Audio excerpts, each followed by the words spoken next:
Hemos tenido 4 ponencias, de las cuales nos han permitido tener una introducción y tener un espacio también para generación de preguntas, que es lo que ahora nos va a llevar a pensar cómo es que nosotros como ciudadanos, como personas, podemos desde nuestros hogares, desde nuestro rol, ya seamos académicos, que formemos parte de la parte pública, ya sea que seamos docentes o que simplemente estemos trabajando en nuestros hogares, podamos colocar un granito de arena. Y no solo eso, sino qué está pasando actualmente con todos aquellos conocimientos que en realidad forman parte y que llegaron a contribuir a lo que ahora tenemos. Esa materia prima, ese know-how que en realidad nos dieron todos estos pueblos que actualmente están presentes y que estamos básicamente ahora analizando cómo es que contribuyen. ¿Será que hemos tenido un proceso de separación entre lo que significa la verdadera ciencia, el conocimiento ancestral y lo que es el conocimiento científico como método científico académico? ¿O es que en realidad estamos formando parte y estamos recuperando todo ese saber para lo que ahora nos toca trabajar? En ese sentido, se les ha entregado unas hojitas, o se les van a entregar, por favor, para que podamos hacer nuestras consultas y entremos en plenario para lo que significa una reflexión y la elaboración de preguntas a los expositores.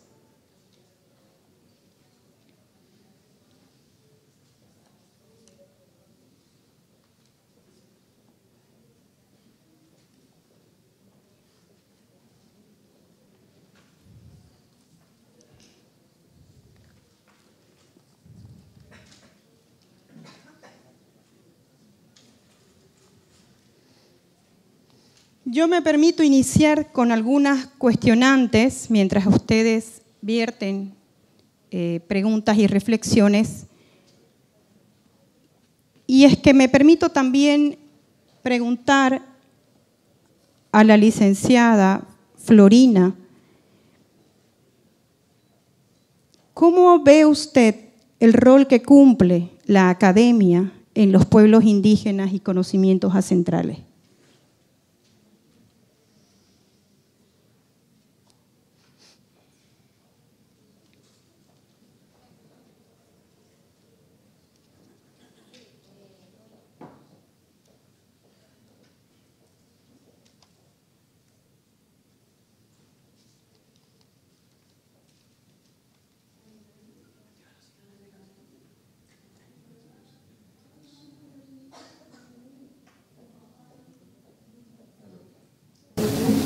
Bueno, buena pregunta.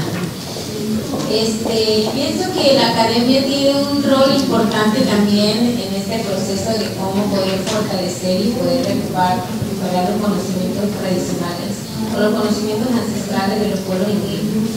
Porque, como lo decía en la mañana, desde hace mucho tiempo los pueblos indígenas venimos demandando que la gente que llega a nuestros territorios, sea academia, sea investigadores, sea del sector de la sociedad que sea, siempre tiene que tener en primer momento respetar nuestros propios sistemas que tenemos en nuestros territorios para poder tener acceso a nuestros conocimientos.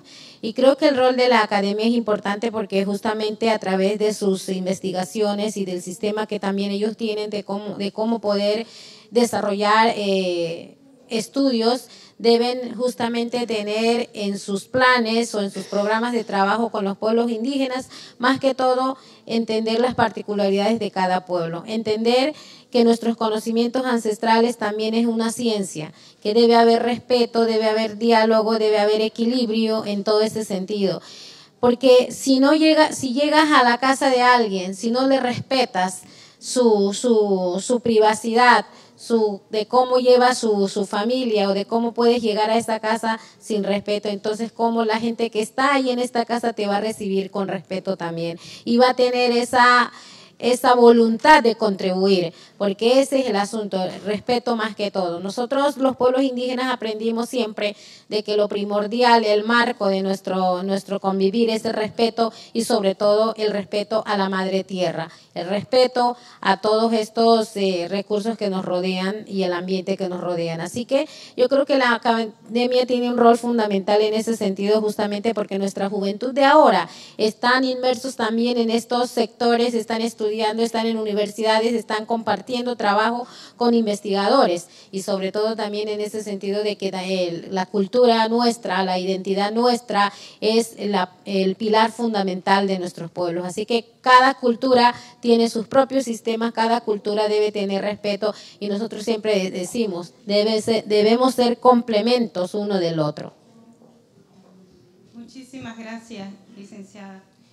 Y también tuvimos una reflexión en una de las ponencias donde hablaba justamente cuando se habló el doctor Juan Carlos Borrero, de la situación y de cómo estábamos actuando.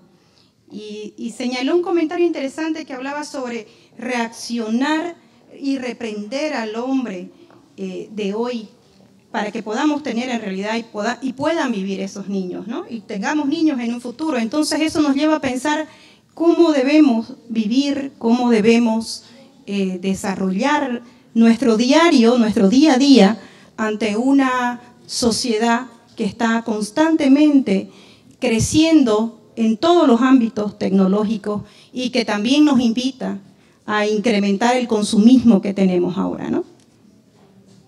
Por favor.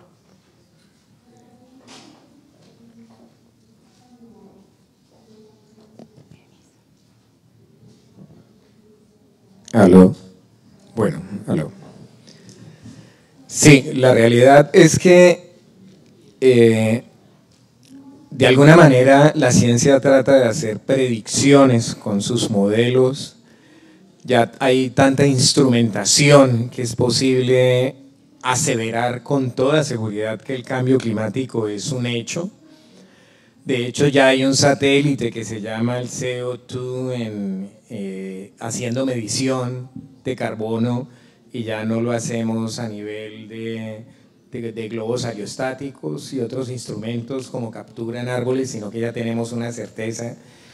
Y ante esas evidencias uno se puede colocar en dos puntos, en un umbral, que es cuando está llegando al punto, o en un punto cuando ya no hay retorno.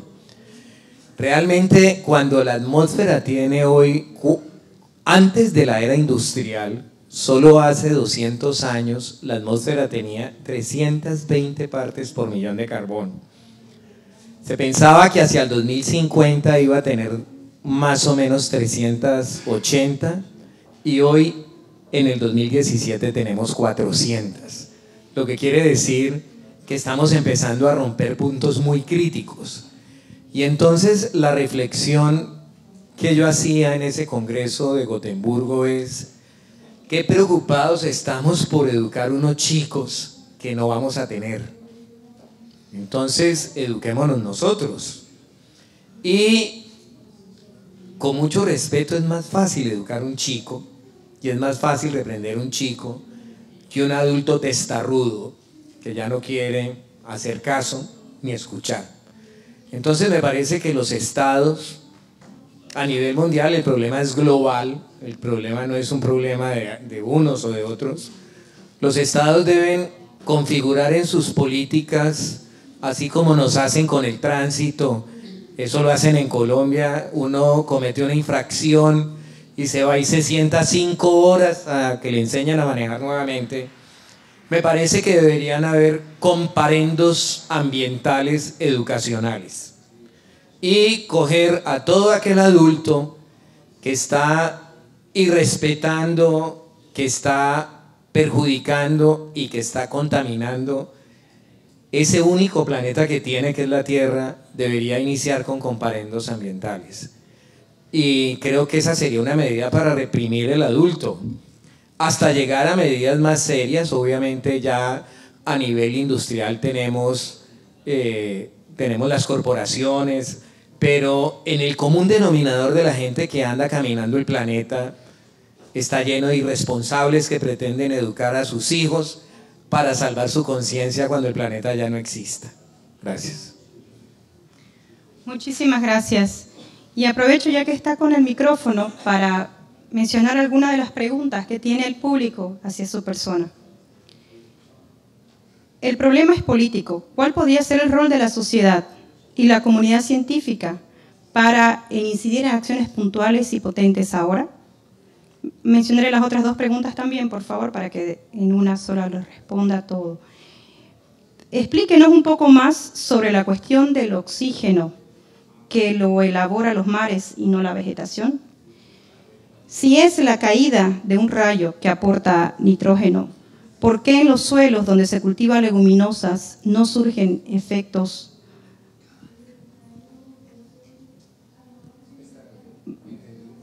¿Sí?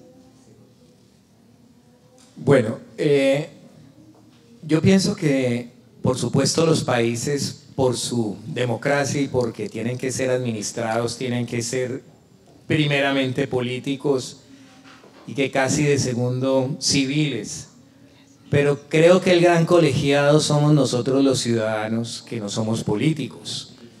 Y creo que nosotros deberíamos abrir esos espacios civiles para exigir realmente políticas que conlleven al mejoramiento del medio ambiente. No puede ser posible, lo digo con mucho respeto, que muchos países tengan en sus ministerios y que tengan en sus cargos ambientales, no voy a decir el nombre, pero sí médicos, odontólogos. Creo que cada cosa aquí, como tenemos 2 doctores, cada cosa, como tenemos los indígenas protegiendo nuestras reservas, a cada rey su corona. Entonces, exigir que por lo menos tengamos gente con criterio, que sepamos evaluar, que esté manejando el medio ambiente y que no sean cargos políticos por llenar, primero que todo. Segundo, me parece que deberíamos... En Colombia existió una cartilla de educación que mi esposa educadora, ¿cómo se llamó? La cartilla de educación moral y ética. Se llamó la cartilla de Carreño, donde nos enseñaban a ser una persona civilizada. Yo creo que una de las labores que podría hacer Cumipaz, que me parece una propuesta aquí, es por qué no hacemos el manual del buen habitante, del manual del buen habitante de la tierra, y que sea global, y que sea una propuesta global. Y el buen habitante es un habitante que te respeta, que conceptúa, que interactúa, que permite lo siguiente, que para mí es importantísimo. Yo pienso diferente a ti, y yo pienso diferente a ti y a ti. Lo importante es pensar diferente, pero lo inclusivo es sentir igual, que tengamos un mismo sentimiento, pensando diferente. El sentimiento es preservar la tierra. Hagamos ese manual del buen habitante, construyámoslo en esta cumbre y ya tenemos una respuesta, porque nos quedamos con las respuestas sin acciones. Entonces me gusta darle respuestas con acciones. Construyamos un manual del buen habitante. Tenemos gente que tiene experiencia internacional, que nos puede aportar muchísimo. Tenemos nuestros doctores en Estados Unidos y los consideramos a ellos desarrollados y son los nuestros que les están educando. Tenemos mucho de donde apalancarnos. El manual del buen habitante sale de Cumipaz.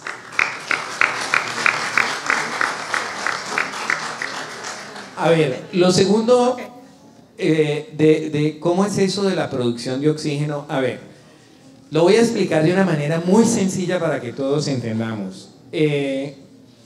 Los elementos que conformaron la Tierra en cualquier momento que nosotros hayamos denominado su origen, el Big Bang, y que fueron complementados por meteoritos que empezaron a llegar y aportarle ciertas cosas, esos elementos provienen del polvo de las estrellas y son los elementos que están en todo el universo y están en nuestra Tierra.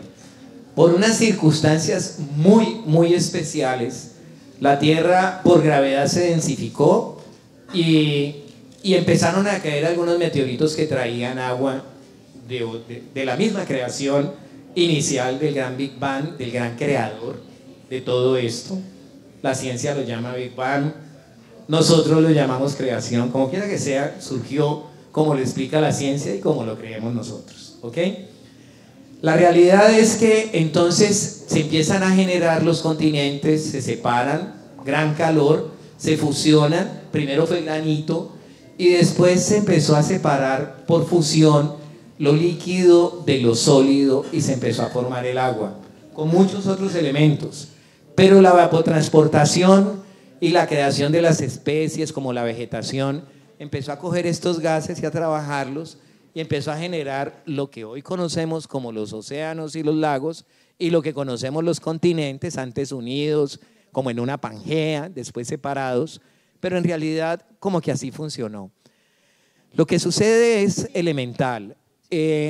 Nadie puede producir, la termodinámica pura dice que ningún elemento se puede producir si la matriz no lo contiene. Es decir, yo no puedo producir de madera, salvo la alquimia y alguna magia especial, pudiera producir acero, ¿cierto? Entonces, hoy bajo las modificaciones es posible, pero bajo estas condiciones no, teníamos una gran matriz que era H2O y esa gran matriz, antes el mundo era oxigénico, no tenía oxígeno, era carbono y una gran densidad de dióxido de carbono y en algún momento apareció una microbiología, en algún momento en que alguien da una orden, bien sea evolutiva, pero ocurre. Y entonces esta microbiología se empieza a comer el carbono y aparece otra microbiología en los océanos que se llaman algas cianófitas que tienen la capacidad de coger el hidrógeno y liberar el oxígeno. Por millones de años se empezó a producir el oxígeno de esa manera.